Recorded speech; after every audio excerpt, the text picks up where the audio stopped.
Hello my dear students.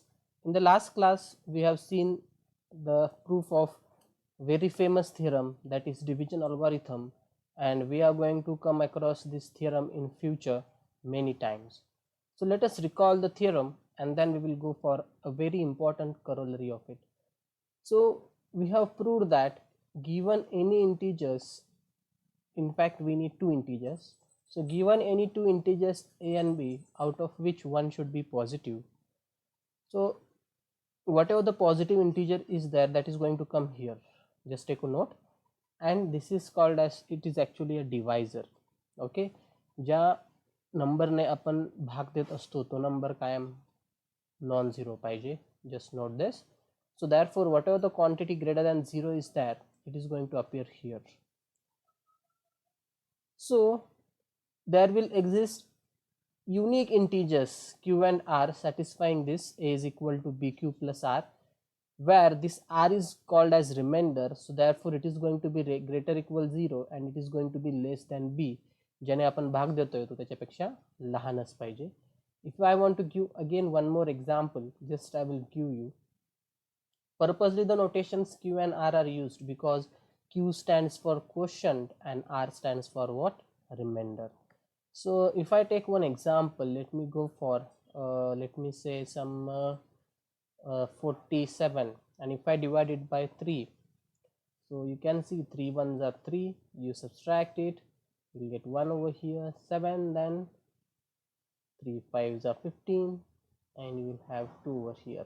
So this 2 is our remainder r, this 15 is our quotient, this ज्याने आपण भाग देतोय that is our b, and ज्याला आपण भाग देतोय that is our a. So याचा अर्थ आपण 47 ला कसं लिहू शकतो? 47 can be written as 3 multiplied by this 15 plus 2. You can verify your answer. 15 3s are 45 plus 2, it is 47. So I hope you are getting my point, and this remainder is always going to be equal to 0, or you can say it is going to be greater equal 0 and strictly less than the divisor. In this case it is going to be 3. आता 0 कोणत्या केसमध्ये येणार? ज्यावेळेस पूर्णपणे भाग जात असेल. Suppose इथे जर 45 असतं, then in that case we will get 0 as the remainder, but over here we got the remainder to be 2, and you can see that it is less than, I am saying strictly less than, not less equal, and you can see that it is less than 3, and that is the reason over here we are having strictly less than b. So this was the short explanation of division algorithm. Now let us use it to prove an important corollary. Now corollary says something stronger to us. Okay, so in corollary what we have to prove? Given two integers a and b, out of which one is given to be non-zero now, then for this integers there should exist unique integers again q and r, such that this a should be equal to bq plus r, where r is greater equal 0 and strictly less than mod b. So if we compare this theorem and this theorem, there is a slight difference. So can you identify that differences first of all? Then we will go for the proof. The first difference you can observe is here b is given to be non-zero, and the second difference you can observe is instead of b it is mod b. The rest of the things are one and the same. Now in order to use this division algorithm, what we should have is, we should have one integer that is greater than 0, but in the corollary we are having an integer that is non-zero. So can you obtain an integer which is greater than 0 with the help of this b? Obviously you can do that. And how we can do it? Since this is a non-zero quantity, what can you say about mod of that? I mean, suppose you are having some non-zero number. If you recall the definition of mod function, what is a mod function? Mod x will be equal to 0 if x is equal to 0. Mod x will be equal to x if x is greater than 0, and mod x will be equal to minus x if x is less than 0. Fine. So since this quantity is given to be non-zero, so what will be mod b of this? So mod b is going to be strictly greater than 0. Since b is non-zero, there are two possibilities. b can be less than 0 or b can be greater than 0. So if b is less than 0, let me take it to be some -2, then what is mod of b in this case? Mod of -2 is going to be 2, which is strictly greater than 0. Positive case is simple. So since we are getting one integer which is greater than 0, that is nothing but mod b. So that mod b is going to play the role of b for us in the previous theorem. So I will say, as b is non-zero, let me take it little bit down. So I'll say as b is non-zero, therefore mod of b will be strictly greater than 0. So by division algorithm, what can you say? Pardon for handwriting, I'm trying my best. So by division algorithm, okay, inside the bracket I will write for which integers? For a and mod b.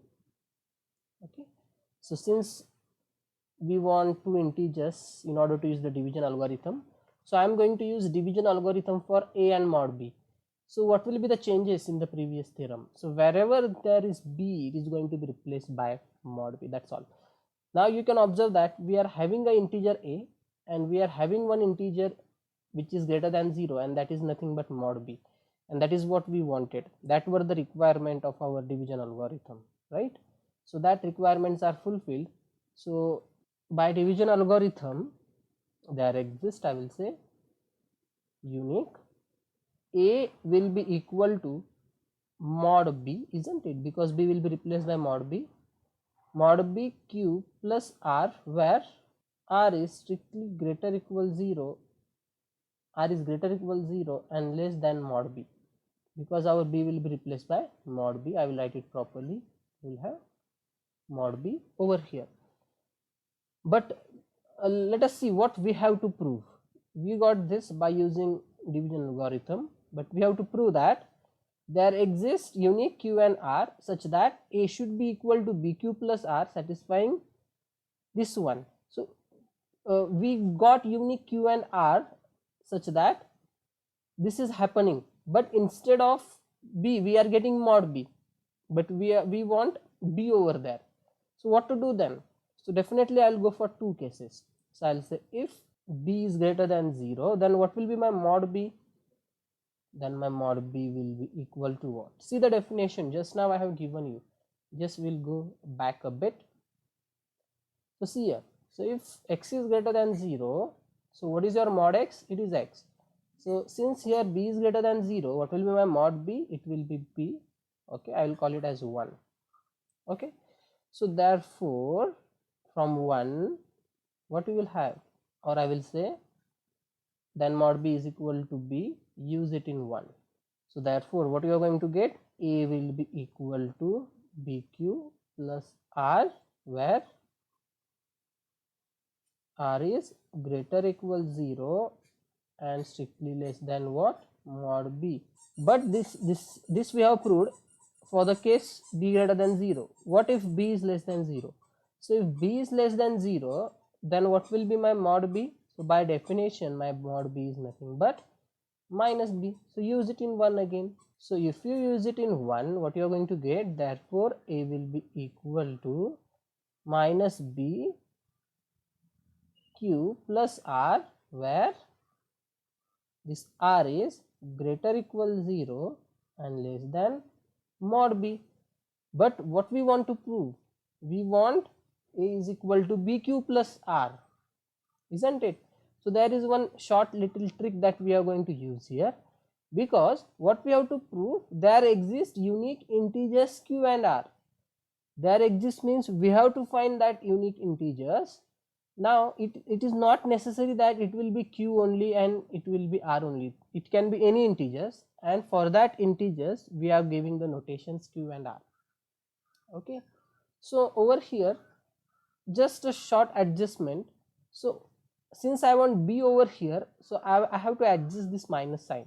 So see how I will adjust it. That is nothing but what?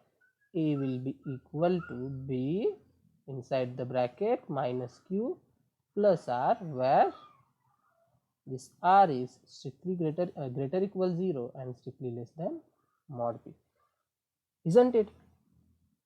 And this is nothing but our that q. I hope you are getting my point. Okay, so therefore a is equal to b multiplied by some integer plus r.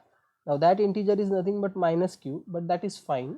Okay, so and this minus q and r will be unique only because this q and r are unique over here. Okay, so that is what we wanted to prove. So therefore we have proved that given any integers a and b with b to be non-zero, there exists unique integers q and r such that a is equal to bq plus r, where r is greater equal 0 and less than mod b. Now just note one thing, when we can use division algorithm, there are two ways. We should have two integers, one should be positive, then we can directly say this. But if we are not sure whether it is positive or not, then we can use this. But while using this, you should be careful that over here you are having mod b. Is that okay? So if you are not sure whether the integer is greater than 0, then also we can use the division algorithm. पण इथे नुसता b नाही येणार, पण इथे mod b येणार आहे. Just we need to keep it in mind. So that's all about this division algorithm.